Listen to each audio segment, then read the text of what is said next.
In this video, I will show you how to get a ChatGPT API key.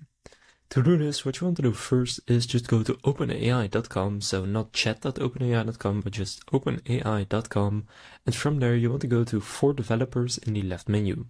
That will take you to openai.com/API. From here, click Start Building.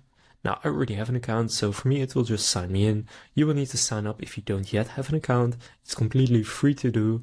And from here, it's very simple. Just click on the search bar in the top left, and here search for API keys, and then under Settings, select API keys. Now here you can see I already have a few, but what you want to do is click Create New Secret Key in the top right. And from there, you can give it a name that's just for you, for example, 1. And then here you can select a project to add it to, and you can select the permissions, so either all, restricted, or read only.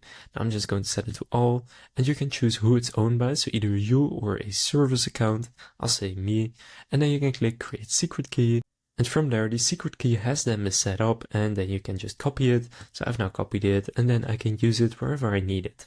So that's how to get a ChatGPT API key. If this video was helpful, please consider leaving a like and subscribing to my channel.